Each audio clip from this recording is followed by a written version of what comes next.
Greetings and welcome to episode 8 of the Weekly Review podcast for Words About Games, where we sit down and we review the games that we've been playing, and it will not be put off by Moody's eyebrows. I'm your host, Amy K. Alexander, joined this week by Mrs. Evan Mark Moody.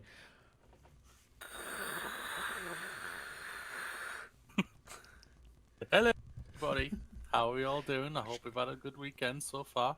I try to make the crowd noises from any sports game. That just sounds like TV static. Yeah, it'll be like, That's not true. It depends where we were playing, right?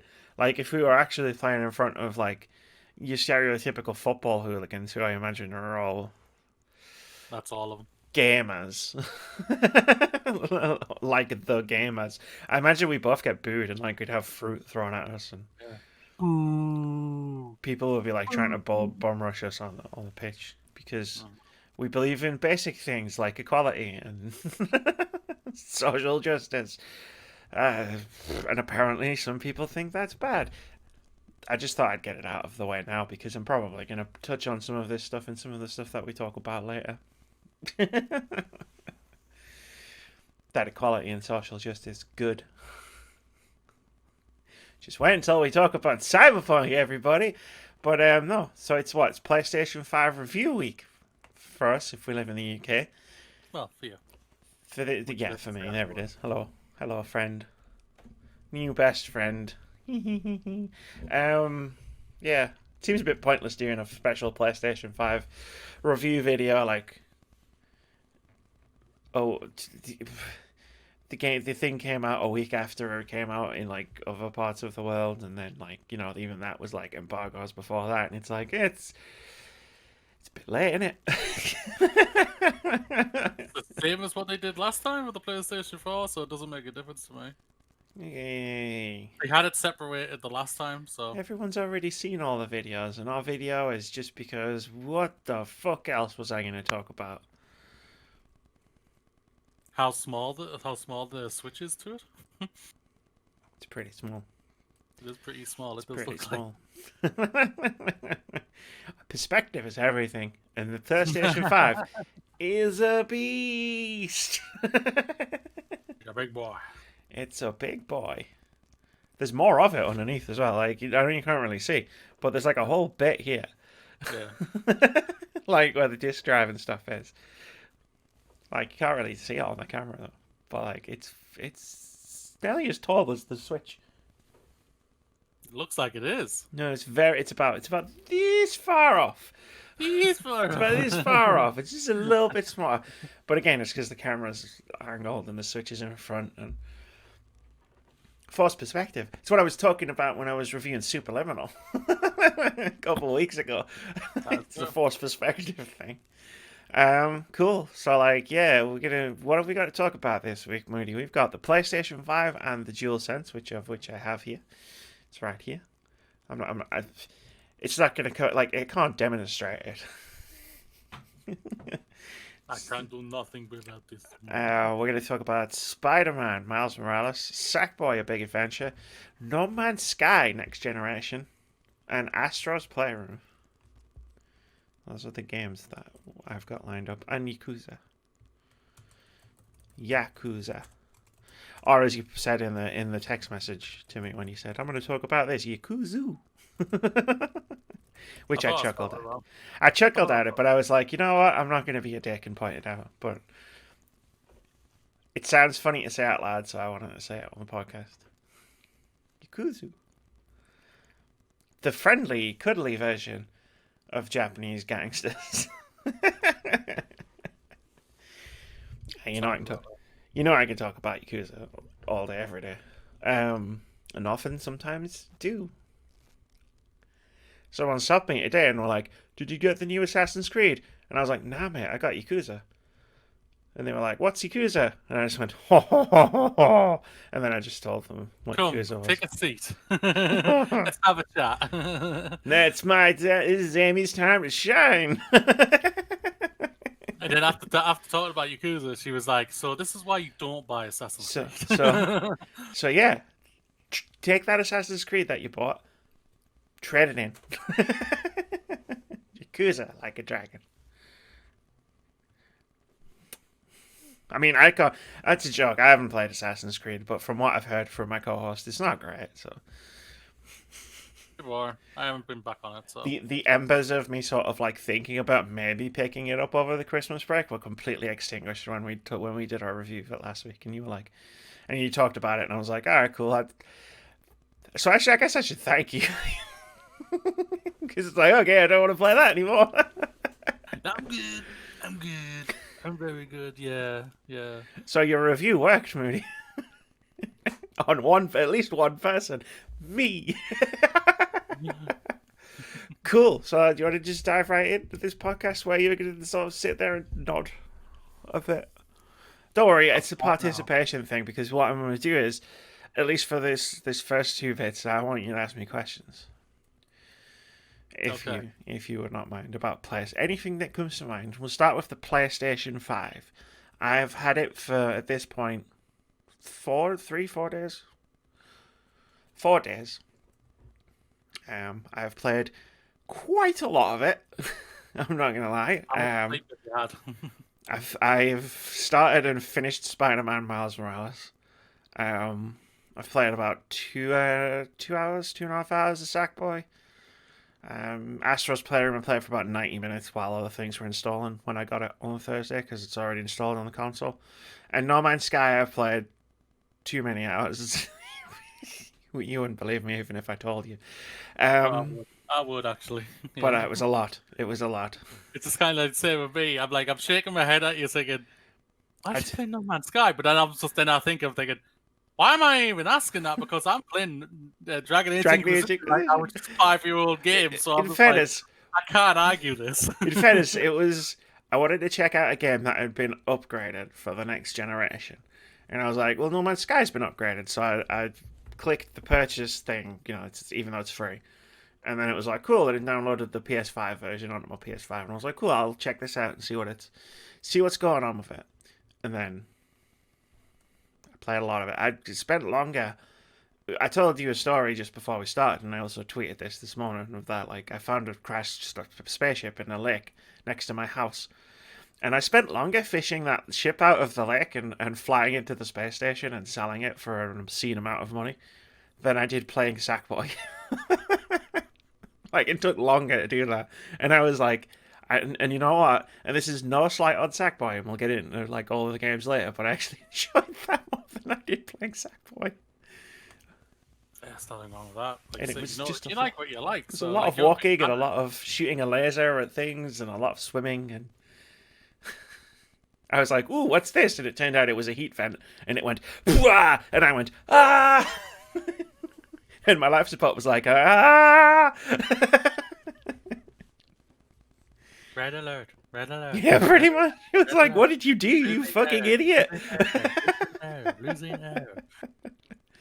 Get duct tape. But yeah, so that's the context for the PlayStation, for the PS5. I've had it for a while. If you watched last week's podcast, you would have seen it in the background because I recorded that on the day I got it. So the box is new.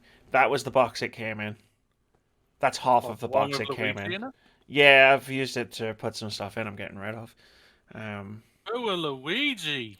I have nowhere to put it. Put my Mario. Luigi? It's not just Luigi, there's Mario as well. Nintendo fanboys downvoting this. Oh, she's getting rid of Mario as well. It was a Mario Maker thing, and I've got nowhere for it. And I love the fact that I'm leaning back, and you still can't see the full box. That's how big it was. And now Amy's broke it, yeah. It's been broken for ages. I fell off of it in the middle of a live stream because it just went clunk. And I had to fix it. But cool, yeah. So I got the PS5. It's a next-gen console that does next-gen things. Is there anything you would like to know about it? I have extensive notes in front of me.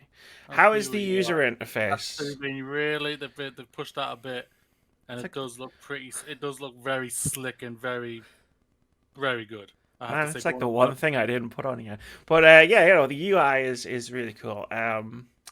Essentially, it's So it work like in terms of like the top level menu. So the first thing you see when you turn the PlayStation 5 on, after you've set it up, it's very similar to the PS4. So it's like you've got like the row of squares, and you just go along, and that row is like your folders, your library, PlayStation Now for some reason, even though I've never been a subscriber to it, and like your games. And it's that, but instead of it being like the main focus on the screen, it's like in the top corner, so that the icons are smaller. Yeah. But instead of having like a theme, because you don't have themes on the PS5 like you do on the PS4, which is a shame because I had the Final Fantasy VII theme and I really loved it. Turned on my PS4 and I'm being like listening to Tifa's theme for like 5-10 minutes before I started a game. But like if you highlight a game, like the full screen sort of goes to like a snapshot of the game. So like Bug Snacks, you see the big Bug Snacks key art and Astro. The one for Spider-Man actually changes the music. So like it plays music from, I'm guessing, from in game. On top of like being like Spider-Man all over the screen, which I think is pretty cool. But only Spider-Man and Astro's Playroom of the games that I have did that. But yeah, it's super. Like you say, it's super slick. It takes a little bit of getting used to, in terms of what the PlayStation button does. Because before, if you push the button, it takes you back to the home screen, and if you hold it down, it brings up the menu on your PS4. This is kind of the opposite way around. So if you push the PlayStation button, it brings up the menu, and it's contextual. So depending on where you are and what you're doing is what comes up on the screen.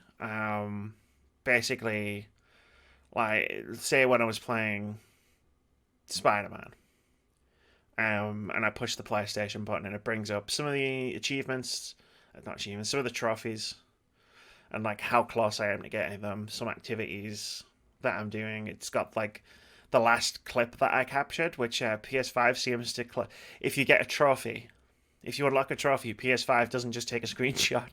It records like 15 seconds, the 15 seconds of gameplay leading up to you getting the trophy now, which is cool, I guess. But it brings up all that stuff, and then if you push the button and you go down, and that's the menu. So you got you got like the menu on the PS4. That's where it is on the PS5. So you can like scroll along for all sorts of different settings and whatnot, turning the PS5 on and off, etc., etc. And if you hold the PlayStation button down, that's what takes you back to the home screen. And it all just works. It's pretty intuitive. Like, me, I'm an idiot. I can't find anything on a console. We did that stream. You remember we did that Apex Legends stream that one time, and I needed to find the audio thing on my Xbox, and it took me 25 minutes on a live stream to find the bit where I could turn you up. So this is you can turn me up. Yeah. Okay. How's the controller? That is obviously one of the. I think that's the main element. I think everyone's talking about. Yeah, I mean, there's a lot about the console that's worth talking about as well. But I'll bring the controller down. The controller's amazing.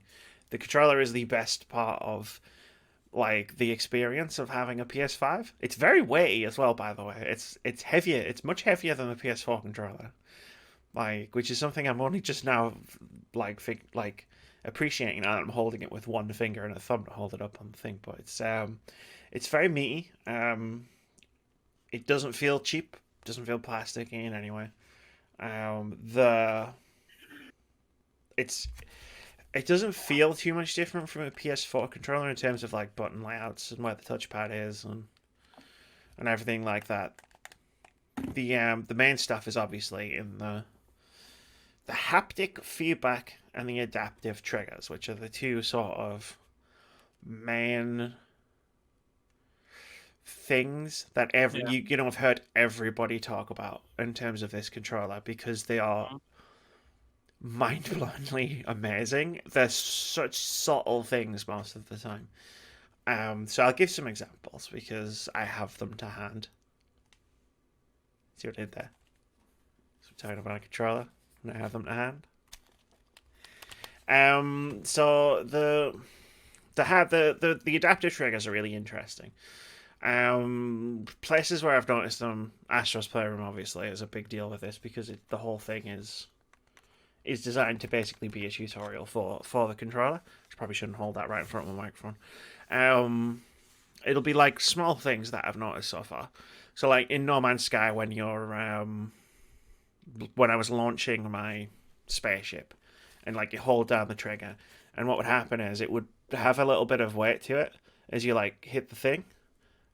So it would like stop about here, and then once the ship engine started, I guess it would just kick in, and then you push the trigger all the way down as it launched up. I was talking about in the podcast where we had a brief discussion about the controller in Astro's Playroom, where you were cracking the balls that you get out of the gacha machine, and it was like you would hold the trigger down and it would go so far down as you like squeezed it, and then once you crushed the ball, the trigger would go all the way down. So that's how they sort of work in those two games.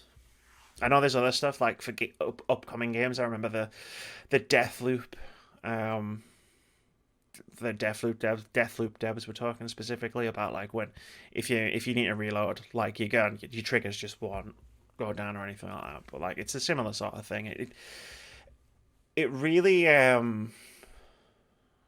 like it helps with immersion in terms of like it gives the world a better sense of physicality. So like in Spider-Man, there'll be like a little bit of resistance in the right trigger, when you swing in your webs.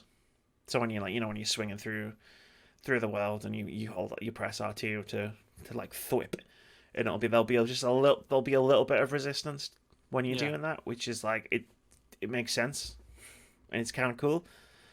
And like when I say resistance, I don't mean like, oh man, it's so hard to put it. I just mean like there's a little bit more resistance because you're thwipping the thing. Well, that's good. Like say that's now as we look back on it, it's like that was the first thing we saw out of the PlayStation 5, and it makes more sense now because that was they are very proud and happy with what they've got so far when it comes to that controller. And when you hear it, I haven't heard a single one person say that's bad. No, oh my god, no! I haven't gotten to the best stuff yet. But yeah, it's yeah, they definitely led with the controller, and it makes perfect sense. I didn't do that one on purpose, I swear. It makes perfect sense that they would lead with the DualSense because it's the thing. I said this on Friday. It's the thing that makes the PlayStation 5 really feel like a next gen console. Whereas like when we just talked about the UI there, like that just feels like it's PS4, but it's a bit slicker and it's a bit shinier and it's a bit different. Nothing wrong with that. I think the UI of the PS5 is really good, but the controller is the thing where it's like this is nothing like the DualShock 4. Like ergonomically, sure, design-wise, absolutely, and all the buttons are still here. But like in terms of like the way it functions, it's a much bigger step up.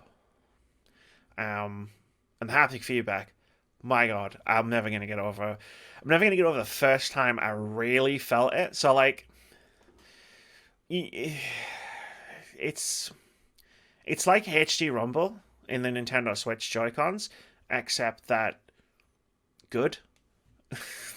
Like it's the best way I can describe it. Like HD Rumble, where they showed it off and they were like, "It's ice in a glass," and it was like, "Oh, that looks cool." And then they used it for like 1-2 Switch, and then they never used it for anything else ever again. And the first, so like you feel it almost immediately. So when you play an Astro's Playroom, which was the first game I played on PS5. And like you're playing as the little astrobot dude, and you're wandering around the first level, and you're like walking along, and then like you walk across some grass. So you like the long grass. You go from the short grass to the long grass, and you can feel the difference based on the rumbles. So like you can feel the footsteps for starters of the little astrobot, and again it's very subtle. But then you start walking through the long grass, and there's such a difference to like how it feels because there's more resistance when you're walking through the big tall grass that's nearly as big as you, the short grass. Or like when you're walking through the mud and it's a lot harder and you can feel each step because obviously like each step is taking more effort for the little character on the screen. And you could feel that via the way the feedback is coming back through the controller. But the first time it blew my mind was when it started raining. And Astrobot gets this teeny little umbrella, comes out of his back and it covers his head, and it's so cute. And then and I don't know how else to describe it. You could feel the raindrops on your hands, like in your hands as you're holding the controller. Like, this isn't just like a drop hits and the vibration motor goes. So it's not just like a vibration motor turning on and off. Like, the drops come from all over the controller, and like it'll just be like pip pip pip pip pip pip pip pip pip, and like it'll be like pip pip pip, like all up and down, and you could just feel the rain. So you can really just imagine if a horror developer. That terrifying. I never even thought of that. Yeah, that's terrifying. I'm just thinking Resident Evil 8. Oh my giddy art, that's gonna be. If Resident Evil 8 takes advantage of this, because like, yeah, there was all sorts. There's so many examples I've got from the first party stuff. Not so much Sackboy. I don't really remember. I was much about Sackboy's haptic feedback stuff. But yeah, like Astrobot in general, just like when you're flying down the thing, and like cars or whatever they are just shooting past you on either side, and it's like you can feel them, not just in terms of like, oh, the right hand side vibrates, but in terms of like you can feel it, like it how far away the car is based on how much the controller is responding, is giving you the feedback in your hand. Yeah.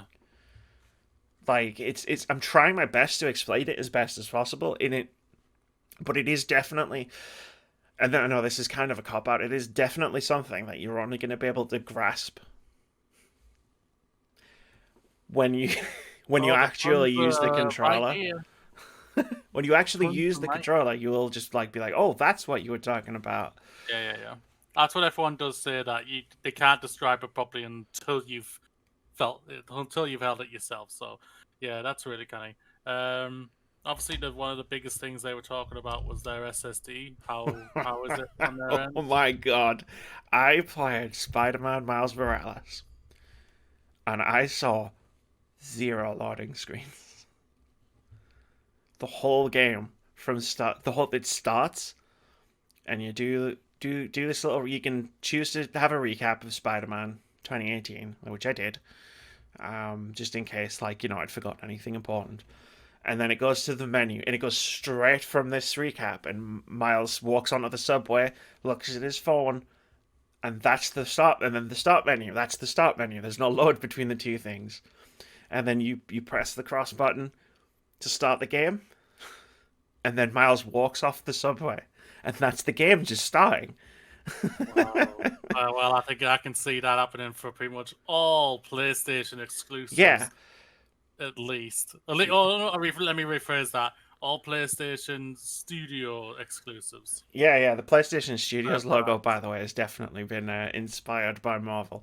But from that moment on, like, it's unbroken, like all the way to the end of the game. Like, and not in a God of War way, where it's like they hid.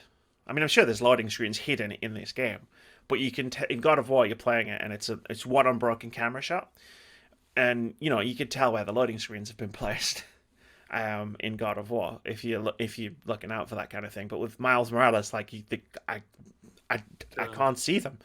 Like, when you exit, when you do like a lair, like, and then you come out of it. So like you do like you're inside a building, and you do a mission inside a building, and then you come out of it, and it's literally like you hit the triggers to zip through the vent or the window or whatever, and you just come straight out of the window on the other side, and you just straight back into the open world.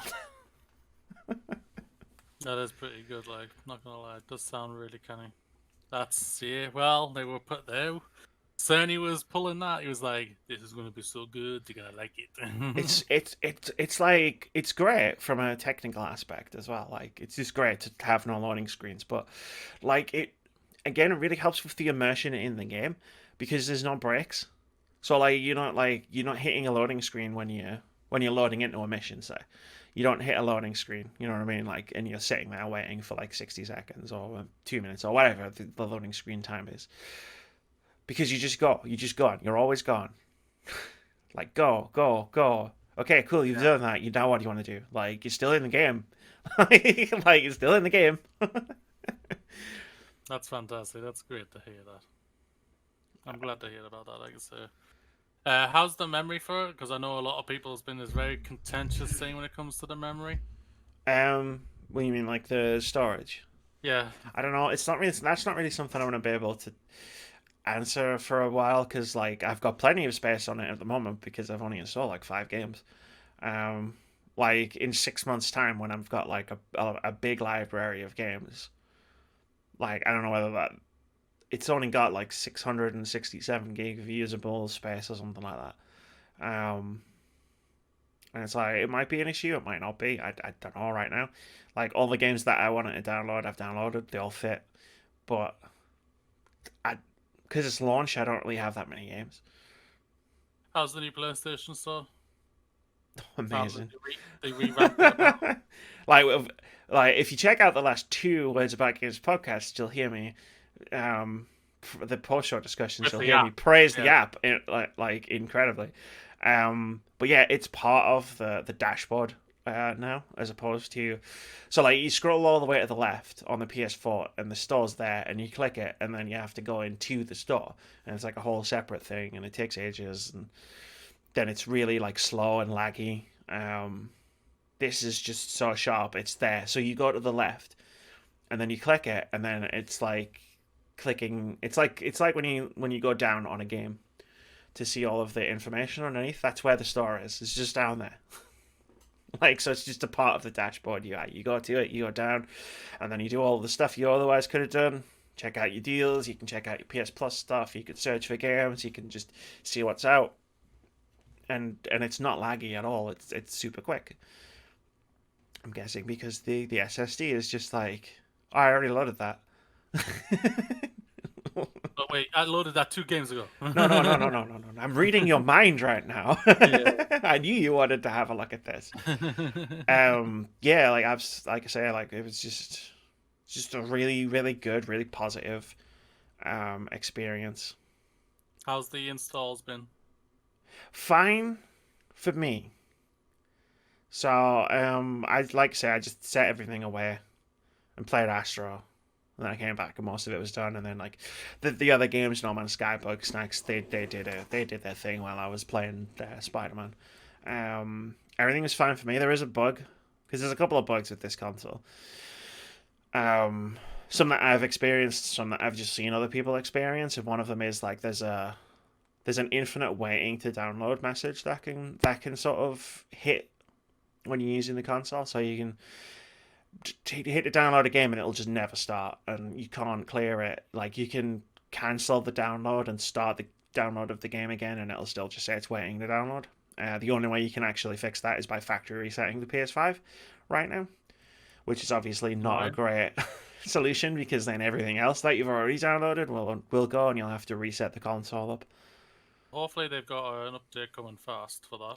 Yeah, I would imagine they'll be on it pretty quickly because the last thing either Sony or Xbox One is negative stories to overtake positive stories as far as like the console launches go. Yeah. Like the whole thing with the smoke coming out of my Xbox, and then it turned out someone just vaped into it.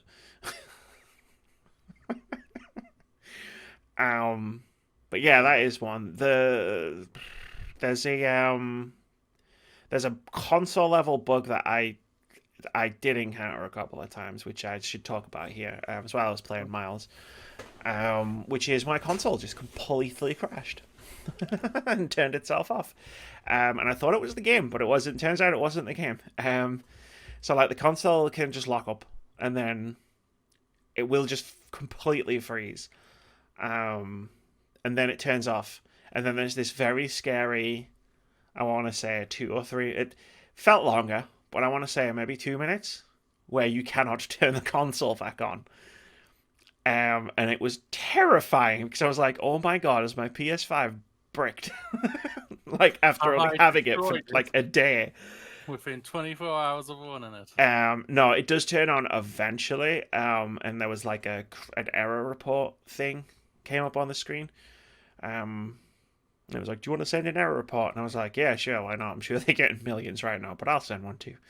And you can actually, apparently, you can send a clip of the thing that caused the crash as well. It's all quite cool, apart from the fact that your console crashed. And then, from there, it rebooted the console.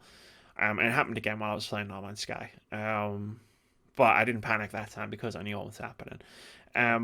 From what I've read online, it's something to do with putting the console into rest mode, and then launching back into a game. And then sometimes it can crash from there, like not immediately, like later on. So basically, I've just been saving my game and turning the console off, and that seems to have sorted the problem. So the old-fashioned way. Yeah, basically, yeah, like you normally in the old days before rest mode and quick resume. But to be perfectly honest, like it's a bad bug, and I hope they fix it. And I'm not excusing it in any way, but the checkpointing in Miles Morales was so good, and the console loads up so quickly that like I was back into the game where I'd crashed within seconds. Like, so it wasn't like it was a heart-stopping moment, but it wasn't a major deal in the end because I was back in. I went like so quickly. I was like, all right, cool. Like, back to playing that. Like, it was like, oh my god, maybe my PS5 is dead, and then like 2 minutes later, it was like, take that, bad guy. Okay, so what are the things that are obviously you said you've got some things that you're really, really happy with this console right now. What are those? Everything I've talked about so far, apart from the bugs. But so I tried this out, and it's fucking amazing. So I played Spider-Man Miles Morales, right? And I'll be honest, like the swinging through New York City can only carry me so far in that game at this point. Where I was like, I'm going to get the platinum. And then I realized you had to do New Game Plus for the platinum. And I was like, I'm not going to get the platinum, but I'm still going to do a bunch of open world activities. And then I did a couple, and I was like, I'm just going to finish the story. No slight on the game. It's purely just open world fatigue. But, so I finished the story of Spider-Man Miles Morales. And then I was like, there's a feature I've heard about on there, on PS5. Let me just give it a try. And I opened the game up, and it's in the post game. And I was like, I hit the PlayStation button, and it was like, cool. It's got listed, like, as part of, like, the thing at the bottom. It was like, this is a trophy, why are you doing this, that? And it was like, here's an activity from in the game, an open world activity. And I clicked it, and I clicked the play button on it, and it took me straight to that activity. Oh, so you could do the thing. So I did the thing, finished the mission. All it took me about 5 minutes, and to be fair, it tells you it takes around about 5 minutes. And I was like, mint, that was awesome. And then I clicked the PlayStation button, and there was another one. And I clicked that, and I hit play, and he just teleported me straight at the beginning of the mission. I was like, I think Sony might have figured out how to get around open world fatigue. It sounds like it. It really does. Because it takes out all of the annoyances of like having to like go through the checklist. And if they still want to play the game, you're just like, cool, this, click that, boom, done, there, okay, that. And I imagine like other games like probably take advantage of it as well. Where it's just like, oh, you need to get these collectibles in this level on Sackboy. Cool. And you can probably just click the thing and click play, and it'll probably just take you straight to that level. Yeah. And it's like, I was amazed. Like, because in the game, you've got the app. It's the Friendly Spider-Man app, and that's basically where, like, a bunch of your activities are. And it's like, you go through, you select it, you swing to the place. And you literally, like, you go and you do the thing. Whereas, like, this, you just literally, you bring up the PlayStation UI, you click the thing, and it starts the mission for you. And again, because it's SSD, it does it within, like, a second. Like, I used the fast travel once just to see what would happen. And I literally, all you do is you walk down the subway stairs. And then the screen goes black, and then it immediately comes back up, and you walk out of the subway stairs on the other side. I was like, fucking hell. This is incredible. Like, it actually makes me want to use the fast travel in Spider-Man. The one open world game where I used to say, like, I don't use the fast travel purely because I like swinging around. But it's such a big time saver now where it's just like, I'll just use the fast travel and then swing from there. Boom, it's done. 2 seconds. Amy's buying Valhalla next, ladies and gentlemen. Potentially, if they've got this system where I could just knock out all of the side quests, like, boom, boom, boom, boom, boom, like fucking... Like, it might actually make me want to play open world games again. Yay. So yeah, it's like, it just could fix open world busy work. And it's not just that, like, you can literally open it up, and if you're in the middle of a mission, no matter what mission you're doing, what activity you're doing, what anything you're doing, when I was playing Spider-Man, it literally would give you an estimate of how much longer it was going to take. So if, like, I was doing a main mission, the cutscene had happened, it was like, cool, you have to go here, and do this, and do that, right, cool. Before I go, let me just see how long this is going to take. Alright, it's going to take around about 30 minutes. Cool, I've got 30 minutes, I'll go and do that. So, like, that's... galore. That's, what is that? That's basically perfect for content as well. Yeah, pretty much. If you wanted to start just being the person who helped do activities or trophies or whatever, that's just like, boom. Yeah. There it is, and you know you can map out what you do. Yeah, it's like, cool, I have so much time to do a thing. Cool, let me plan out. Let me have a look and see how long X, Y, Z is going to take. Meant. Like, I don't have to guess. I don't have to guess how long this mission is going to take. The last thing as well is the help guide videos, which are just really nice. Like, I used a couple of them when I was playing Sackboy, and I used a couple of them when I was playing Astro. Mostly just to use them. Like, I don't know how much use I'm actually going to get out of them, because, you know, I don't really go looking for, like, hidden collectibles. I mean, talk to me when Uncharted 5 comes out, and will probably be a different story, you know, where I'm like, where's the collectible? Help guide video. There it is, mint. But, again, that could help with trophy hunting, but, like, you just push the PlayStation button, the game already knows where you are, so it's the first option that comes up to just click the thing, and it's like a hub of everything related to the level that you're in, or the activity that you're doing, and then it just opens it up, and it's like, you just get all the information you need, you just find the thing you're looking for, click it, and a video plays. And it shows you, in both Astrobot and Sackboy's case, it just shows you where the thing you're looking for is. And how to get to it. Can't ask for much more than that, can you? You know, it's like, people do that, like, I've done that tons of times with YouTube videos, but it's like, you have to find the YouTube video, and then you have to turn the commentary off, sound off, because the commentary is really annoying. You have to skip past someone's animated intro, which takes 30 seconds, and then you have to find the bit of the game that you're in. And it's just like, no, you just push, like, 4 buttons on your PS5 controller, and you're done.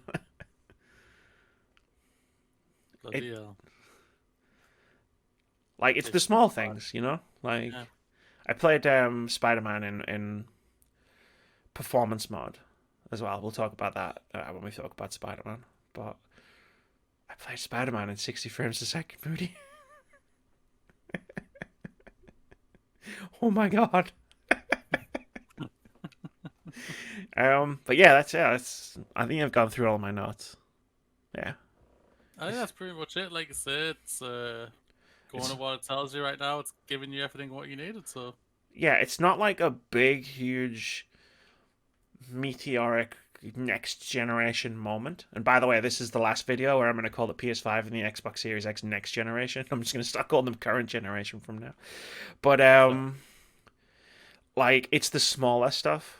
It's like, apart from the controller, which is a big, huge meteoric thing as far as I'm concerned, it's like, it's the loading times, and it's the activities menu, and it's like the smaller stuff that really impresses me about this console. Well, it's fantastic. Hopefully I'll have one January, February time, and we can have more discussions. Oh yeah, but I want you to text me so I can relive the first few days of owning a PS5 vicariously through you, where it's just like all these tiny little revelations of things that you can do. It's just like, oh my god, that's amazing! I'll be falling in sick for college. So yeah. I still got this terrible cough, but Yeah, no, Yeah, I'm not going to go that low and say, yeah, I've got COVID, boss. I mean, that's a bit. Yeah, that might be a much. I'm not going to go that. I mean, it'll buy you like 10 days That is true, like that is true. Yeah, to play. It's a vaccine now. But vaccines only work if you don't already have it. Yeah. But no, don't lie about COVID, kids. Hell no. It's taking a break in Christmas, I've heard, though. That's amazing. I've heard that. Like, it's incredible what we can do with modern technology. Apparently, we could just tell it to take the week off. You know what? I haven't had a Christmas off in years. COVID gets a better deal than I do. I know. It's like the government haven't been able to do Brexit right, but yet they've been able to negotiate with a virus. It's amazing. Absolutely amazing. But let's keep talking about the games. Let's talk about the games. Should we talk about the games now? Why not? Miles Morales, I guess that's the games that I have played on this beautiful monolithic console that's the size of my other two consoles put together. Yeah. So what you want to start with, Miles Morales? Yeah, let's start with Miles Morales. So 60 frames per second, Amy. Oh my god. How sexy is it? It came up right at the beginning with the options. And by the way, props to Miles Morales. The second thing it asks you, do you want to enable subtitles? Props to game for not making me go into the options menu and find that. I think PlayStation, at least their first party studios, are going to start becoming more accessible than ever before. I hope so, because like I have subtitles running on all of my stuff, and it's just nice to not forget or have to go looking for it or whatever. It was like, do you want to enable subtitles? Yeah, I do. Thanks, Spider-Man. But mate, oh my god, I had the option. It was graphical fidelity, and it said it'll look nice and it'll run at 30, or performance, and it was like it'll look a bit less nice, but it'll run at 60. And I was like, you telling me I can swing through New York at 60 frames a second? Okay, I'll do that. And I did that. I mean, you've played Spider-Man on PS4, so you know that like the big thing about that game is swinging through New York. Yeah. And yeah, you do that in 60 frames a second. It's so smooth. It's so smooth. I don't know how else to describe it. It's like, it's so nice. It's so wonderful to just be like going through it. It's buttery smooth, amazing frame. And I know I'm becoming that person who's just like talking about frame rate like it's the second coming of Jesus Christ. But here we are. Like it was. 4K. She's going to be moving over the 4K next. Oh God, we'll lose it. I mean, I've got two consoles that could do 4K. At some point, I'm going to get a 4K display. It just makes sense. But doesn't really work. Look, Mooney, they're all the TVs. It's like when HD happened. You're not going to be like, well, standard definition's fair and look fine enough. But anyway, I digress. Frame rate's amazing. Play this game on performance mode. You'll trust me. If you got a PS5 and you're gonna play Miles Morales, just play it on performance mode. Oh yeah. So you've completed the game? I have. So what? So how long is it? Going off your timer. Okay, I can't see my timer right now, and I didn't think to check it. But like, so we'll start with the story before I do the gameplay, because the gameplay will be easy. It's like, if you played Spider-Man 2018, well then you've played this. But okay, I need you to hear me out. I'm about to say something controversial. You asked me how long Spider-Man Miles Morales is, and my answer is too short. Now hear me out, because said you hear me out, internet. I am listening. Oh, no, thank God. Don't stop typing. Stop it. The story. I see you in the back. I see. Put it down. Put your phone down. Just listen for a minute. I see you in the back, Noob Master 69. Just get that reference. You're awesome. Just listen for a minute. Sorry, I just looked to the right and I saw the swinging and I was like, it's so pretty. It's too short. And the reason I'm saying that isn't because, the game's only 10 hours. It's probably roughly what I sunk into it. Like whatever. The game length is the game length, right? It's too short because the story that they told was good. It was good. It needed more time. The story of Spider-Man Miles Morales could very easily have been a full sequel to Spider-Man. And it suffers. Even. It suffers from not having that time. Because you don't get enough time with certain characters for then big moments later on in the story to hit the way that they should hit. They're not as impactful because you barely know these characters, because you barely spent any time with them, because the game is short. Like, it's like they imagine if they took the story of Spider-Man 2018 and told it in half the amount of time. Like, so the stuff with, like, I'm not going to spoil it because they just relaunched a remaster on PS5, but stuff with certain characters probably wouldn't hit as much if their screen time had been cut in half. And that's why, like, Miles Morales suffers from that, because it has been condensed. And it's still good. Like, it's still a good origin story for a superhero. But it could have been better if it was longer. So I can kind of see people, like, I can kind of see why some people will be saying it is too short. And there's some people out there who are saying it because they wanted a 50-hour game experience. And it's like, nah, you're not getting that. But unfortunately, Insomniac have told the story that could have done with being twice as long. And I'm the person who's always talking about games need to be shorter. So if I'm saying a game's too short, the game is too bloody short. Obviously, I won't be able to say anything about this until I have it on my mediocre PlayStation 4. It'll be fine. You'll have to tell me what the loading screens are, though, because, like I say, I've never seen one. My other criticism of the story, and it's not really a criticism of the story, and it's something Insomniac could do nothing about, but it's Spider-Man Miles Morales is another Miles Morales origin story, and unfortunately, it exists in a universe where I have seen Spider-Man into the Spider-Verse. The ultimate, not even just Miles' story, the ultimate superhero origin story, like, and it's like cool. Like, this has been, and again, it's not the game's fault, it's not the developer's fault, but it is. You do feel like, or I did feel like through parts of it, thinking like, cool. I mean, I just watched Spider-Verse 2 weeks ago, like this. I think what hurts it more than anything is that it's 2 years old. The origin of them is 2 years old, and that's why, like, you hear the things of the origin of, like, Spider-Man. People were annoyed that we get the origin of Spider-Man when we had Amazing Spider-Man, the first one. Yeah. It was like, oh, why are we doing the origin? We literally just had the origin, like, 10 years ago or whatever. Yeah, it's like great power, great responsibility. You know, we've seen it before. And Spider-Man 2018 was genius in the fact that it didn't have that problem. They were just saying, look, this is a Spider-Man that's been around a long time. We're not going to tell the origin story. You know it, we know it. We're just going to get into it. And same with Tom Holland with Homecoming, it's just like, you don't need this, like, and everything. You know this.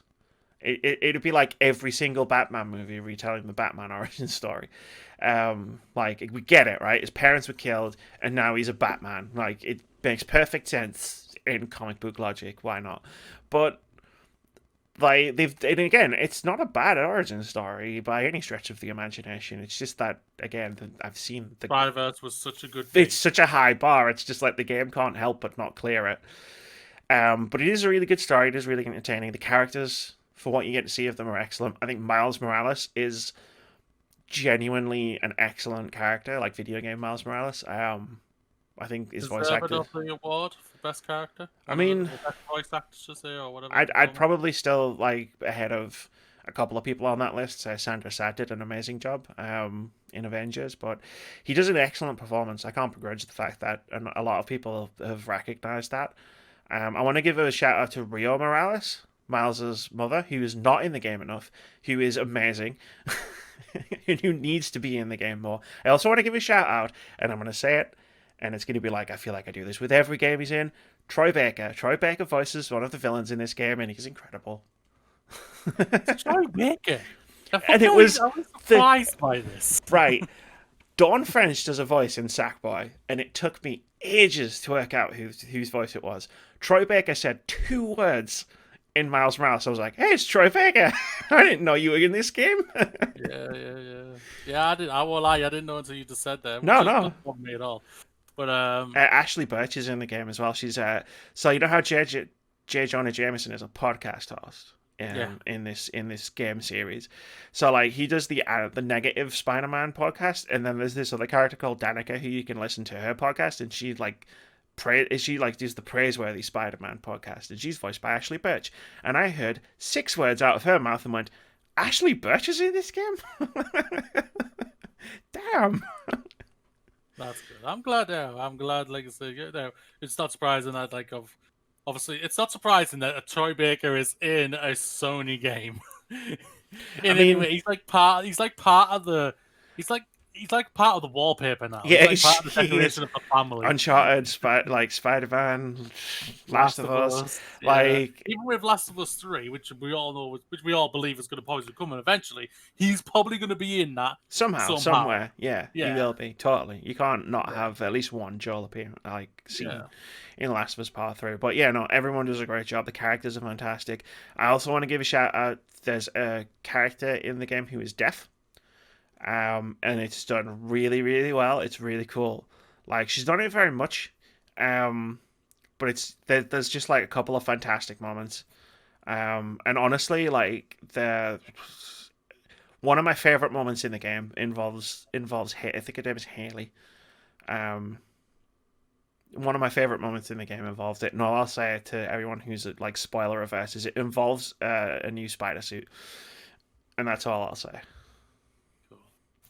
Okay, so obviously the combat is basically the same. That we all know this, but obviously Miles has different abilities, different powers. They're actually on the screen right now, which is fortuitous. The last thing I will say is there's a teaser at the end of this game for Spider-Man 2, and it is going to be exactly the thing we all thought it was after the teaser for the last Spider-Man in the last Spider-Man game. It literally is it more or less, I think, is the continuation of the of the scene that we got teased at the end of the last game. So combat gameplay, yes, this is Spider-Man. Like, the map is the same map.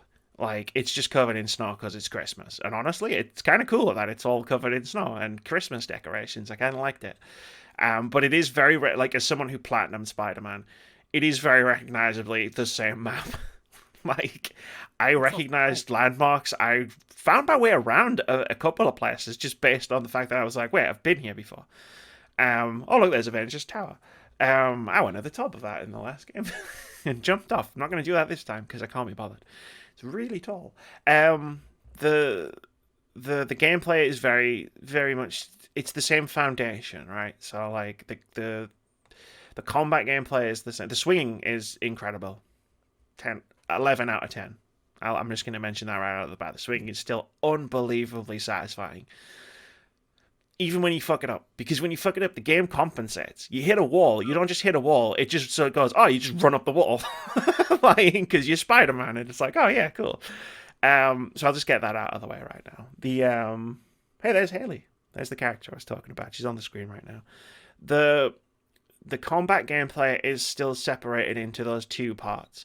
So there's the straight up fighting and there's the stealth. And I'll be honest, Moody, I forgot this game had stealth.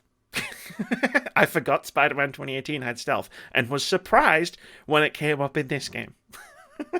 And I was like, oh yeah, you could do stealth takedowns in this game. So Miles has 2 main new abilities, which if you know anything about Miles Morales, you already know what they are. Venom and camouflage. No. Yeah, they're unlocked as the story goes on, so you don't have them at the very beginning. Although you get Venom power pretty much immediately. They're pretty cool. Like, they're good additions to sort of the Spider-Man moveset. Like, the combat is still very much about using your full array of moves and abilities. And time dodges is obviously the big thing. Because if you do a perfect dodge, you dodge out of the way, but you also thwip a web into someone's face so they can't see. But it is still sort of that sort of cycle. So you're not just like mashing the attack button and then dodging and then mashing the attack button again. It's very much like you have a set of moves and powers and abilities and you're trying to like combine them in the best way possible to like get through whatever combat encounter you're in. So it's like maybe you'll beat this one person up, and then someone with a rocket launcher fires a rocket at you, and you hold the things down and you web it and you throw it at somebody else, and then you see another guy and he's about to take a shot at you standing at a wall. So you use your web shooters and go thoop, thoop, thoop, thoop, thoop, and you stick him to the wall, and then oh shit, here comes a brute. Well, my venom punch is charged up, so wah, boosh. You know what I mean? And it's like, it flows in that exact way, where it's just like you always know what you want to do next, which is exactly how it was in the last game from 2 years ago, where it's just like the combat is fast paced, but it's not too fast paced to the point where you don't have time to figure out which buttons you want to push to do whatever thing, like launch a person into the air, or like where like hit someone with your web and swing to them and hit them, or like do one of your venom strikes. There's a bunch of different ones you can unlock.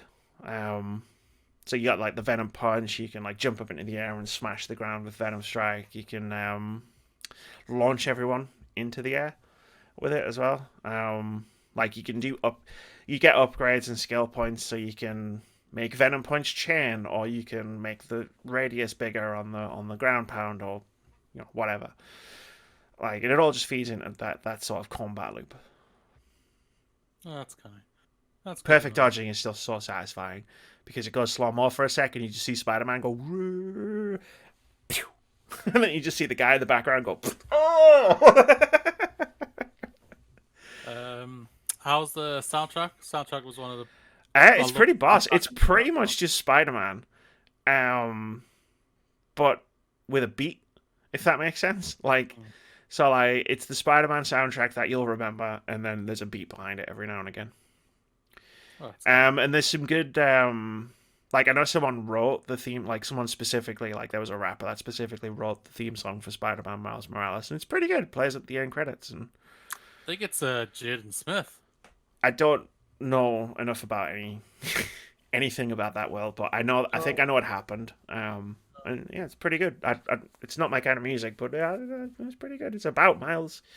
From the lyrics, it was like, it's definitely about Miles. So it's about this journey I've just been on. The other thing I do want to tell you about the combat and the stealth, it's so easy. Like like the stealth definitely is, because you have access to camouflage. So like, you do the thing, and like you're above all the enemies, and you'll get it still does that thing where it tells you if it's safe to do a stealth attack on an enemy, which I love, by the way. Like, never take that out. It's incredible. Takes the stress out of it. But it's like, you do your perch attack, and like you'll pull someone up, or you can do a web strike where you fly towards them and knock them out. And it's not necessarily very challenging before you get camouflage, but then after you get camouflage, if you get caught, you just camouflage and go away. And then it's like, cool. And sometimes, honestly, I did it on purpose, because it messes with the gods. Like, it messes with all the enemies, all routes and stuff. So sometimes they'll be grouped together too much, and then if you just jump in front of them and go like, "Hi, I'm Spider-Man," and then camouflage yourself and go back, they'll start moving around and they'll be easier to pick off. And then I found a skill in the camouflage skill tree where it just automatically turns camouflage on. So if you mess up your stealth attack and you do it where someone's going to see you, you automatically cloak. And I was like, mint, I'm never going to get caught. And I never did.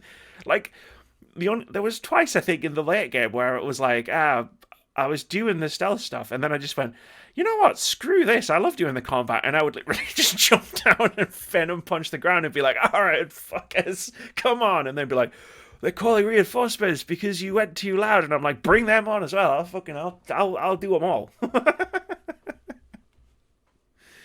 But yeah, it is probably a smidge too easy. Like, the stealth definitely is too easy. Like, it's practically impossible to fail after a certain point in the story. And then the combat, again, like, if you ever get into a situation where you're a bit overwhelmed by bad guys, you could just camouflage. You could just camouflage and zip up to that lamppost and then wait a couple of seconds, and then restart combat doing a stealth attack. Like, the only time the combat was too mental, with too much stuff happening, was the final boss. There's a phase in the final boss fight, which is insane. It's ridiculous, the amount of stuff that's happening. And it's not even the final phase. For some reason, it's the second to last phase. And, like, the final phase is fine and easy to manage, but in the last phase, there's a turret, and then they're shooting rockets at you, and it's just like they're homing rockets, and I'm trying to dodge this and pull this off, and then, you know, they've got a massive sword that they're swinging, and it's like, I died so many times until I just decided to cheese it with remote mines. Like... But then the final phase was fine. So that was the only time where I was like, this is hard. So apart from Sorry. shortness of the story and a little easy with the camouflage, is there anything else of the game that's a downer for you? A little bit disappointing for you? Yeah, so the open world stuff is more or less just copy paste from the last Spider-Man game. And, like, as someone who did everything in the last Spider-Man game, like, I just didn't have it in me to do it in this one. Like, the everything is just repackaged. So, like, you remember, like, the demon hideouts, for example, like, they're just another faction, a different faction. They're not the demons anymore. They're someone else, but they're a different faction in this game. And you go and you do it, and it's the same basic thing. Like, there's a bunch of collectibles, you swip around and find them. Like, the Taskmaster tasks have been replaced by Peter himself has left, like, training programs all over New York for Miles to do, and it's the same thing. It's just... The only thing I was merciful for was you didn't have to chase pigeons. Well, I'm not surprised, though, that it's reused assets. The other disappointment. Sorry. Yeah, exactly. Like, I can fault the game for it, but be understanding at the same time. Where it's just like I'm not predisposed to do it. Like, if I wanted to platinum the game, I would just get everything on like start new game plus, just get everything. But I'm not. Yeah. I don't want to. Like, there's only 3 side quests in the whole game. Like, so like you got your open world activities and you've got your app, which I described earlier, but like side quests, like missions, basically side missions, there's 3. And again, they suffer from this not being a longer game because they tell a really interesting story that just kind of ends very abruptly. And definitely could have been fleshed out. There's a sequel for Miles, or if it goes into the sequel of Spider-Man, I will be pissed if Miles is not a big part of the sequel. Like, I think it'd be in it. I don't think it's gonna be a big part. Like, the way they end this game and the way they set this, what this story is trying to accomplish up, they're basically, I don't know if this is spoiler territory or not, so mute yourself. Spoiler, don't say anything. Like, they're trying to, like, it feels like it's all being set up in a way where Miles should be a big part of Spider-Man 2 as a playable character. And if you could play as both, that'd be sexy. Well, I won't speculate on what I was going to speculate on, but what I will say is I'll be disappointed if Miles and some of the other characters who have been introduced in this game aren't a big part of Spider-Man 2. Having played this, like, again, the only character that appears in this from Spider-Man is Spider-Man. It's Peter Parker. He's in it a little bit, but like, this is definitely Miles' story. There's some bugs as well in the game. Oh. I glitched through a wall at one point, but I was like stuck to the other side of this invisible wall, like crawling along it, and all the enemies were like, I'm going to kill you, and I was like, you can't, and I can't kill you. And the enemy AI has a habit of getting stuck on cars, so like if reinforcements turn up and they get out of a car, they can't navigate around the door for some reason, and at one point, like, there was a couple of missions I was doing where it ended, and I was like, why hasn't the mission ended yet? And then I'd look around and I'd just see some guy running into his car, like, I'll get you, Spider-Man! And I was like, uh-huh. Yeah, just... But yeah, that's Spider-Man Miles Morales. Like, I have issues with the game, which I've obviously just gone through, but it's still a really good game. Like, it, yeah, I can't really say it much clearer than that. It is still a really good game. There's a reason I finished it in a day. Like, and it's not just because it's a short game. It's because I enjoyed it. Tells you everything. So I'm happy. I'm happy. Yeah, I asked you what game I should play first, and you said go with your heart, and I went cool, and I played Spider-Man. I went with my heart, and I did not regret it. Time for Sackboy. Sackboy, big adventure. I'm not going to talk as long about. Just so everyone's aware, I'm not going to be able to talk as long about any other game on this list. Sackboy's Big Adventure is a launch title. It is quintessentially a launch title. It's pretty good. Actually, that's probably doing it. It's probably doing it a disservice. It's a fine game. It's a 3D platforming adventure game that looks unbelievably good. Like in terms of the graphics, holy shit! The detail, Moody, in the characters, and in the world, and in everything is amazing. Like you get some close-ups of Sackboy, and it's just like the detail you can see in his face is just ridiculous. Like, what the hell? But yeah, apart from that, it's pretty good. It's like, I don't know how best to sort of like sum up a description of it. It's an inoffensive game. It's out. It's pretty good. It's a good time.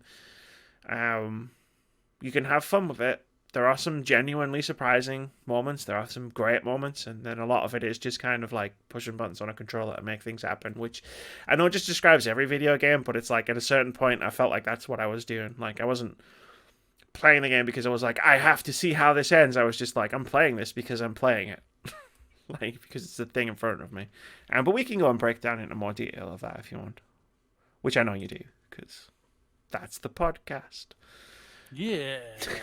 How's the game? Yeah, it's fine. So it's essentially like if you played a 3D platformer, you'll be able to grasp the basics of this at the very least. It's very simple. It's very easy to pick up. It is quite difficult to master in parts. Essentially, like you run around the world and you're just trying to navigate from beginning to end. You collect a bunch of coins, which dictate your score at the end of the level and what trophy you get. Not as in PlayStation 5 trophy. I mean, like you get a bronze, gold, or silver trophy. It's like an overworld connected. So you have to do all of the levels in sequence. But on the overworld map, you get to a certain point, you do the boss fight, and you need a certain amount of these orbs to progress. And the orbs are things that you have to go out of your way for while you're doing the levels. So there's like, depending on the length of the level, there's either 5 or 3 from what I've seen in each level. And you need to collect so many of them to progress. So if you don't collect enough as you're going through all of the different levels leading up to the next level transition, you can't go. And you'd have to go back and collect them. But it seems like I didn't have a problem. And I wasn't going out of my way to find every single one in every single level, and I was like, I think 20 was how many I needed for the first level transition, and I had like 32. So I don't know if it's necessarily ever going to trip anyone up unless they're actively not trying to pick these things up. But basically, if the level continues to the right and there's a path to the left, go to the left, you'll find that thing, and then you can continue on your way. And it really is that simple.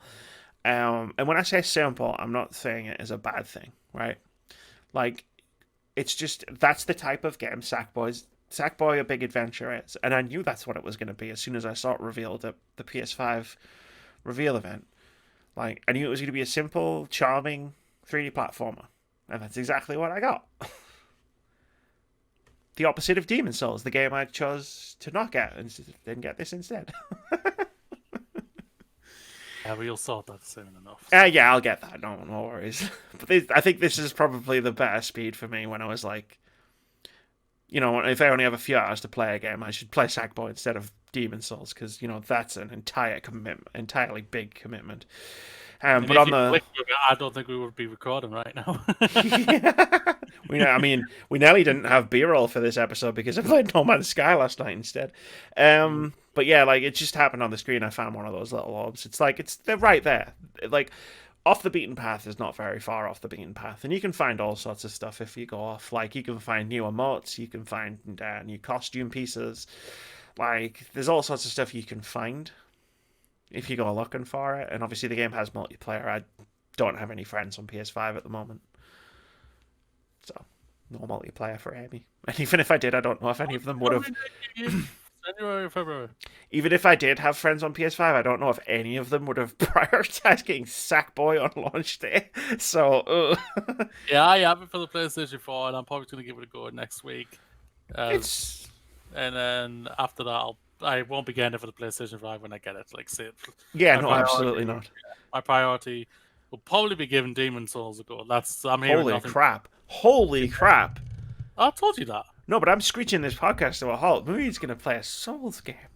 Yeah, well, I've played a Souls game before, so just enjoy it. If you bounce off of Demon Souls, I reckon Bloodborne is the one I would say is like the best starter Souls game. Tried that, didn't work for me.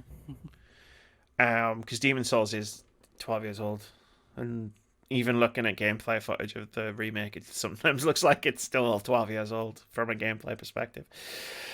But speaking of gameplay, Sackboy's Big Adventure, I'm just looking to see what's happening on the video podcast at the moment, and not a lot. I'm just picking up some orbs. They're not coins, they're orbs. Sorry, my mistake. Yeah, no, thank you.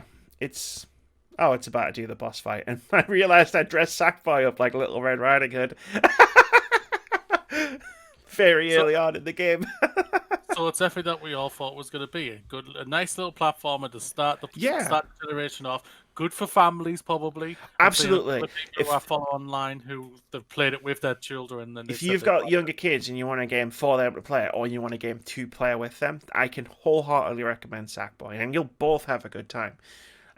Like it's not a bad game by any stretch of the imagination. Like I like 3D platformers.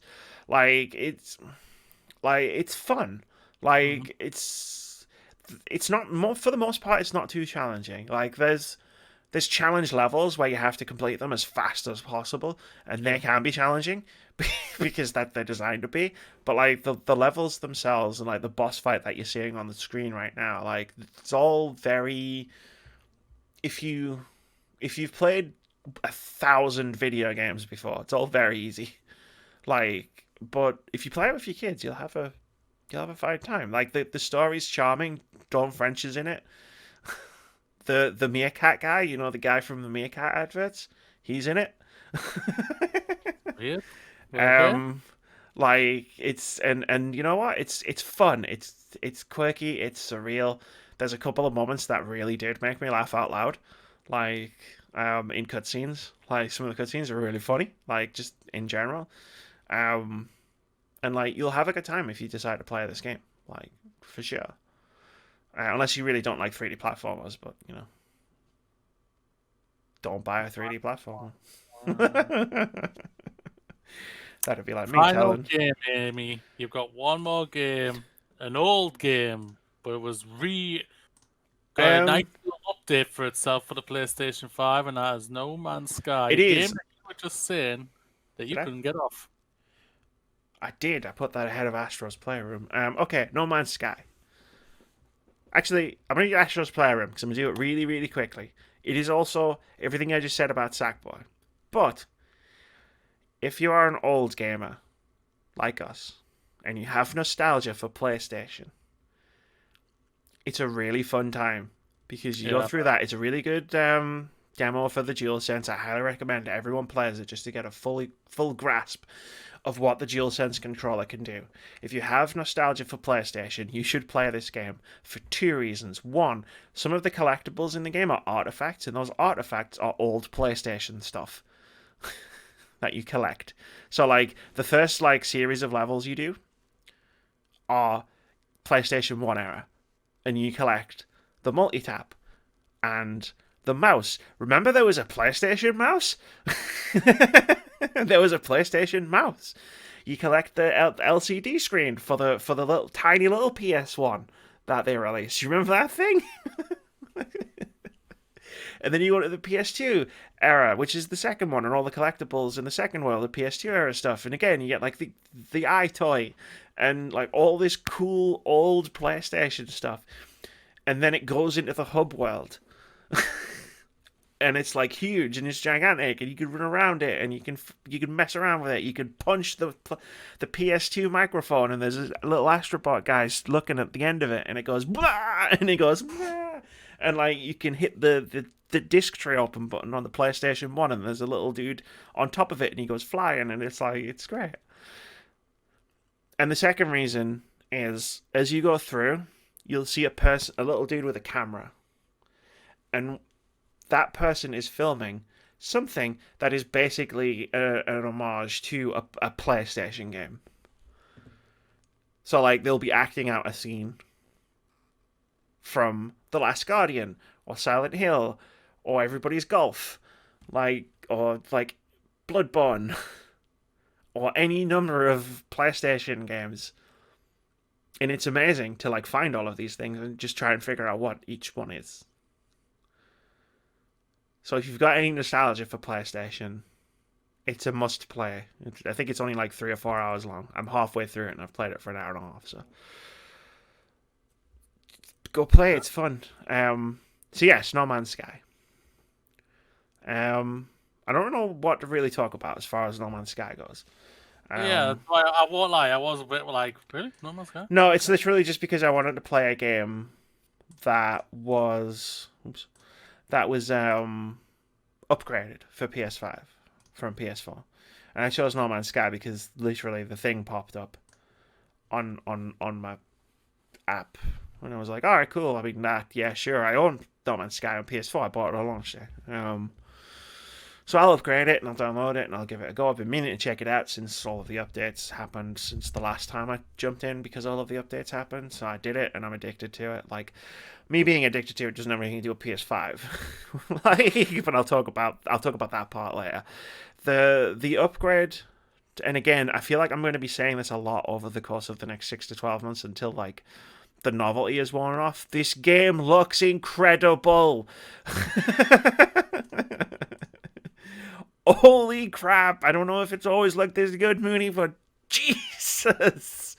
Like, oh my God. Like, they've done such a good job of making this into the game that it should have been in 2016. But also, like, I'm pretty sure it's because I'm playing it on PS5, and it's sick. To use, like, common parlance, it's sick. It looks so sick. Like, I've built my base, my little house, and all of my stuff, and I've built it on this paradise planet, which basically means it's lush, so it's green, essentially, with, like, trees and grass and stuff. And, like, I'll, like, land in it on my house, or I'll, like, get out of the teleporter thing that I've built in a shed that I've built, and, like, I just look around, and, like, especially if it's, like, daytime, or the sun's just rising, which is the best moment to be on this planet, and I'll just stand there and I'll be like, holy fuck. Why can't I live here in real life? I mean, all of the animals are really weird and would probably scare the crap out of me if I saw them in real life. Like, there's these things which are just basically these long tentacles with an eye attached to the end of it, and they move by sprouting through the ground. And it's a bit like, oh. But they're very friendly. But yeah, it's just like, I know you can't see it, and if anyone's listening to the audio podcast, just like go to this part of the podcast and just have a look at the footage that's playing on the screen. Like, the game's not perfect, not even on PS5. I looked across at the screen a couple of minutes ago and I crashed into a tree that suddenly popped into existence in front of me while I was flying. So like, it still has issues with that, and there's definite texture issues in terms of like popping. That is still a thing, even though it's using the PS5. It is a big game, like, in terms of like entire planets have to exist all at once because it's seamless, and it always has been. But like in terms of like its PS5 upgrade, it looks amazing. Still needs some work, but the ambitious scope of the game and the fact that the game is good now, or like better, a lot better than it was when it launched. That Like, was very hard. Well, it was very low. It wasn't hard for them to jump but over. now instead of me going, "Whoa, the textures, oh, the tree, oh, like it froze once or twice," you know what I mean? Oh, like all of these problems. Instead of me going, "Yeah," and this just adds to the disappointment of this game. Whereas now it's like, yeah, there's all that stuff, but the game's really good. Now it's shiny. And now it looks amazing. Yeah. Well, I'm really happy about. Like, this has had such a hard life. This game, like when it came out, when it was showing off, everyone was just like, "What the What? hell?" PlayStation, for one, that they were ballsy enough to have an indie game that closed off their. I don't know if it was E3 or if it was PSX. It was one of the two. Their showcase, and then obviously everyone was excited for the game. Then it came out and it landed, with a FUD basically, where it's just like It did. It crashed. Crash and landed. then they did the best thing I think any studio, hopefully, Halo are doing this right now, where they're just going to stay quiet, and they went away for a year and came back, and the game's just now Look just at it. came out. I can't. I know. But, I'm telling everyone on the internet. Look at that. the game came back, and everyone was just like, "What the hell have they done here? This is now what they want. This is what we were expecting, at least at launch and everything." And now as they've now they're just improving it, improving it, and improving it, and improving it. Yeah. And now it's on the new consoles, which will be able to run this thing even better than before.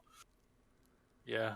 Yeah, like I'm not interested, and I never was, because the main point of the game when it came out seemed to be follow the signal, basically follow the story until you get to the center of the galaxy.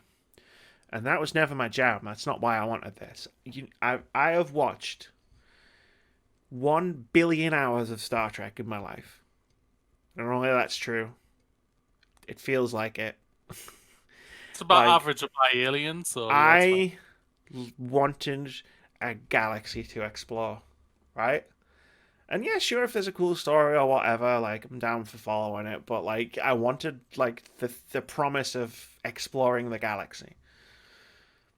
And I feel like now in 2020, as I'm playing No Man's Sky, that promise has been delivered on. Like, because now, like, I'm like, whatever. Like, I'm just doing enough of the story to unlock vehicles. Because now there's vehicles in the game, Moody. Now I can have a car. Instead of walking across planets, I can drive across them.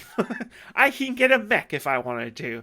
Like, I can build a house on a nice planet. And I can link a teleporter to it so I can come back to it whenever I want. Like, the promise of exploring all of these different planets and just seeing what weird, cool, interesting things I can find, and like building shit out of like, all of the elements and whatever that I'm harvesting along the way, like building cool stuff and having a cool spaceship and having a cool multi-tool, which like I upgraded, and now it's this huge rifle with loads of expansion slots. And like all this stuff. That's what I wanted out of No Man's Sky, and it's like I didn't get that in 2016, and I think I got some of that in 2018 when I played it again when the next update dropped, and now I feel like I've started playing it this time, and I'm getting that this time. Like the stuff I can get in No Man's Sky now in 2020, and the stuff that's there in the game is everything I want in the game. Which is awesome. I think you might be muted. Uh-oh. Technical problems. muted. Oh, you are, yeah. Well, you're back now. Oh, Okay. I don't know what happened. Yeah. Whew. But yeah, like... I did mute myself to yawn, but I unmuted myself straight away. Okay, that was weird. Stuff happens. At least you didn't do a Keith and just accidentally hit the mute button halfway through a really good point. He became kind of famous for that. Because he did it a lot. Yeah, No Man's Sky in 2020, like, pick it up. And like, if you have a PS5 and you want to play it, and in like a few months when like, or like a month or two when you've played all of the games you wanted to play that came out at launch, go play it. it's a good game. It's a good worth game. the spur. It's worth a look. Even if you've played it previously and you haven't enjoyed it, go have a look again because they've added a lot to this game. Like if I went through it, we'd be here for another hour and a half. Like, and I don't want to do that to you. Like, maybe on a slow podcast week, I'll do that to you, but not today. Just a quick note: we're doing Bug Stacks next week because I only had 3 days to play games, and I didn't want to shortchange a game I'm really excited about. So I'm gonna play it hopefully all this week, and then talk about it next week. Yay! You've got a game you want to talk about, and I can finally stop talking and not stop cursing the fact that I forgot to get a drink for this podcast. Well, ladies and gentlemen, as it's now my time to talk, at long last, this is what I've played. I have played Yakuza Like a Dragon, and I'm just going to say thank you, Amy. Thank you. You're welcome. Because, good God, this was a lot of fun playing this. I haven't completed it, and I haven't been back to it since you and me spoke about it when I told you I've played So it. you've done the first... I've just got to the new sea. 2 chapters, I think. Yeah. That's fine. So I've literally just plowed through the story of what was around the main area was. It's if you love anime, ladies and gentlemen, I think you'll love this because it is nothing but anime. The over the topness from all the characters in general, the silliness of of certain characters, which is also kind of laughable at the same time because of just little things you know about them. It's the main character, Ichiban. Number 1. Yeah, that's what it means. He is so funny. He's so over the top, and he's a little child, and you just want to pick him up and hold him and just give him a good old hug because he's so innocent, even though he does things to. He's a gangster, so he does gangstery things, so he's not totally innocent, but he's in his mind, he's like very childlike when it comes to him, like the thing what you said last week. He's very naive. Go on. He's very naive and very earnest and very lovable. Yeah, he's very that, but he's also very loyal, and that's one of the best things about it, but it's also one of the worst things about it because I'm going to put him in some real interesting situations, which I will not spoil. The turn-based combat they have on this, I thought is actually pretty funny. I actually really enjoy how they've done it. Like I say, right now until I get further into it, I can't really comment on it. But what I've played of it so far, I've really enjoyed it. It's a nice little looking game. It's a visually nice, pretty little game. I'll be very intrigued to see what this will look like. Because I think I'm going to make a decision. I think I'm going to buy this on my PC. Oh, wow. I think I'm going to return my Xbox copy and just... I guess that makes sense because you're looking at sort of like 40, 50 hours. Like standard sort of RPG length from what I've heard. Yeah, and I don't mind just restarting the thing again. Just plowing through the first 3 hours to getting that out of the way again and just then cracking properly onto it. I don't mind doing that. And I can probably do that... like I say, I'm 4 weeks away from finishing college, so I'm obviously trying to balance out other things and everything. Yeah, no, absolutely. So right now, I'm happy with what I've played so far. Again, thank you, especially with just how down just the Watch Dogs Legion and Valhalla literally just made me go so much that Valhalla, like I've said before, ladies and gentlemen, got me to restart a 5-year-old game in Dragon Age Inquisition. And now, as I've said multiple times, and I'll say many more times down the line, and I think I'm going to be bringing this up a lot in the conversation you want to have in the beginning of the year, of like best seventh gen, I think this. Yeah, there'll be a best of the generation thing somewhere along the line at some point. Yeah, Dragon Age Inquisition is one of my favorite games of this generation. I absolutely adore it. And for Valhalla and Legion to be so lackluster in characters in general and boring made me download that. That's for me. Just tell you needed the antidote. What happened was you needed the antidote, and I sat on this podcast and I listened to you talk about Watch Dogs, Yeah. And then I sat on this podcast and I was like, listening to you talk about Assassin's Creed, and the entire time, and then I just went, Moody, it's cool. I have the answer. It's right here. Yeah. Like a dragon. It's called Yakuza, like a dragon. And Trust this me. was my first Yakuza. Yeah, no, haven't I played was. a single This is one what I of was them. really interested when you told me you were definitely going to play it. By the way, this is copy number 1. I just want to point out this is the number 1 copy from Boomerang. This is the first copy, which I feel like, as probably the biggest Yakuza fan in the United Kingdom, I definitely earned. The I was really, really interested to hear your perspective, because obviously I have a history with not just Yakuza, I have a history with the Judgment as well. But I have a history with the series that you don't have. So you're coming to this fresh, which this game was definitely designed for that, because it's a new city, new protagonist, new gameplay style. So I was really interested to see if you would get along with it, and I'm really happy that you are getting along with it. Yeah. Yeah, I am enjoying it, and like I say, I'm enjoying it so much I will buy it on my PC. So Excellent. Yeah. It'll look better than my Xbox version. but you'll get the PlayStation version in February, and you'll be like, You know what? I probably will. I'll probably re-get it and replay the entire thing on PS5 just to play it on PS5. well, it's gonna be a quiet start, I think, next year. So No, I've got Hitman 3, and Well, I think that might suck me in. I think, and if it doesn't, I got No Man's Sky. we've got Mass Effect sometime in the spring. Yeah, I keep thinking I'm not gonna have time, but it's like Yeah, I'm gonna find the time, aren't I? Yeah. Hell yeah, you are. Hell yeah, you know you are. I'm gonna have to I'm only playing the first 2. I'm not doing 3 again. But yeah, no, I'm really happy that you've liked Yakuza. Like I got the text off you and you said like you liked it, and I was like, it warms my heart. Well, I won my heart that I stopped you from beginning Valhalla. I mean, yeah, like you did the same thing. It was like, all right, cool. Because I remember we were talking about it just before the podcast, and I was like, I'm thinking about maybe getting it, like just to try it out and see if it's any good. And then you did your review, and I was like, well, impulse squashed. I would literally wait if it came to like Game Pass or something. Yeah. You said it's not just that you were down on the game that influenced me. It was that you were down on the game, and the things that you were saying were like reality checks for me. You were saying something you didn't like a specific thing about it, and I was like, yeah, I don't think I think I would have had an even more negative reaction to that. yeah, you would have. Yeah.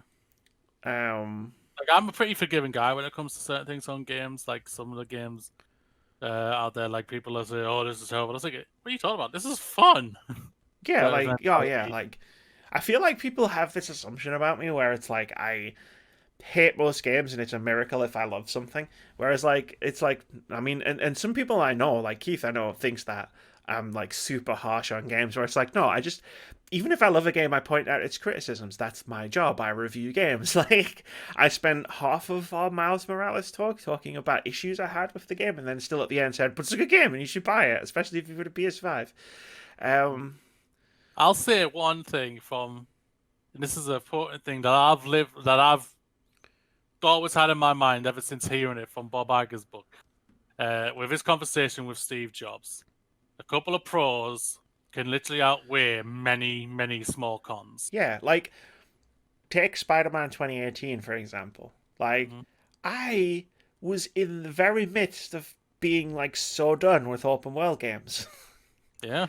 And Spider-Man was my number 3 game of the year in 2018, and I loved it so much I platinumed the fucking thing. Because it had the pro of I get to just swing around this entire city, and it's amazing. Like honestly, like it put off me basically realizing I was definitely like done with like generic open world games for at least a year, just because of its very existence and the fact that I loved it. Like so, yeah, I absolutely get what you mean. It's like I could have 10 issues with God of War. I mean, I don't remember. Like, I did a review for it. I don't know what I said in it, but like, if I had 10 issues with God of War, like, the pros definitely outweighed the cons. You know what I mean? Like I just said about Spider-Man, where it's like it was this and it was that and it was a bit short and the bugs and this and that and the other, but it's still a great game. Like I'm gonna find issues with I'm gonna find issues with everything, guys. I'm gonna find issues with literally every game that I play. That doesn't make me negative. I probably have more positive reviews than negative reviews. Because I just love video games. They're great. They're fucking great. I think we've had the best year. We've had a great year for games this year. We can't deny that. Yeah, like, I mean, I'm holding, like, the 2 discs here, Yakuza and Spider-Man, and I'm like, these are both going to be on my Game of the Year list, for sure. And then I'm holding Call of Duty, and I'm like, yeah, we'll see. You say that every time you play a Call of Duty game. I've played all of them. That's the stupid thing. For some reason, I was like, I haven't reviewed a Call of Duty game for ages. I'll go back and review Advanced Warfare. I think it was Advanced Warfare. And then I was like, wow, that was really average and mediocre. And then the next year I was like, well, I'll do the next one. And I keep doing them. And I don't know why, and I can't stop myself. Yeah. You're like Ichiban. You're a masochist, Amy. I've, like, enjoyed, like, one Call of Duty game in the past, like, 8 years. But I've played all of them. Yeah. Yeah, like Black Ops 4, the only one without a campaign, which is so, like, counterintuitive if you know me at all in the way I play video games.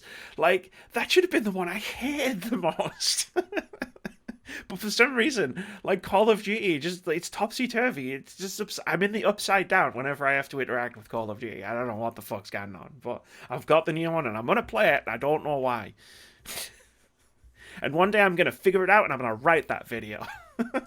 Why the hell do I keep playing Call of Duty? But even saying all that, like, I've only ever hated one Call of Duty game out of all of the ones I've played. Like, actually disliked, which was Black Ops 3, which apparently everybody loves. And I thought it was the stupidest game I'd played in a long time. Like, I don't know if I was the only one paying attention to the story, but I was just like, what the fuck is this nonsense? And they got Ben Browder to be the voice of the main character. And Trisha Helfer from Battlestar was in it. And I was like, this is a great cast. And you wasted them on this. That's why it was more offensive for her. Maybe. Maybe it's just because I really love Farscape. And I love Ben Browder, and I hadn't seen him in anything for a while, and I was excited that he was going to be in this, and then it was trash. He's in Guardians too. He is in Guardians too, that's true. But that obviously that happened well after Black Ops 3. That's going to do it before I just launch into a thing. I might play a card, and I might talk about it next week, we'll see. That's going to do it for this slightly longer weekly review. We reviewed an entire console and a controller and a bunch of games that I played on it. And also Moody Loves Yakuza now, and I feel like this podcast's existence has been validated just from that alone. I finally got Moody, like some weird shit that I like. That's it. Mission accomplished. We could all go home now. You've done that before already. Probably. Yeah, I was gonna say. But I'm particularly proud of this because I love Yakuza so much, and now somebody else does. Nobody else likes it that I know of, that I personally know, like and interact with on a daily basis. It's like, so I'm happy that you do, because now we can talk about it. I've never been able to talk about Yakuza before. So I had people to talk with. It's like that time Keith wouldn't play God of War, except this has ended really well, and that ended really badly. You really did. Damn you, Keith. Yeah, that's gonna do it. Weekly review episode number, the thing that I said at the beginning. Next week, Bug Snacks, maybe card. Moody might talk about Football Manager. I don't know. It's coming out, and the only reason I know that is because you told me. And we voted on and we guessed the open critic thing for it. Yeah. Oh yeah, it comes out. I think it comes out like Tuesday, Wednesday, something like that. Yeah. So. Yeah, but we'll see. We'll have some stuff to talk about, even if a couple of games I intend to buy. There's also there we go. Christmas presents I need to buy. Yeah, Christmas. Yeah. Remember, Lisa, it's taking its week off for you. Yeah, COVID's taking a week off if you live in the UK. And bullying's fine now, apparently. Apparently bullying is fine. According to the government, like, you can bully people and it's totally cool. Incidentally, if anybody wants to come and rescue us from the hellhole of a country that we live in, I think we'd be okay with that. So New you know, Zealand, I'm coming. anyone out there who listens to this podcast, who lives in like New Zealand or Canada, or Japan. Japan's cool. South Korea apparently is doing pretty well. South Korea, like I'm not like anyone who lives in any of those 4 countries wants to come and rescue us by boat, helicopter, plane. I don't care. I'll take it. Say bye, Moody. Bye.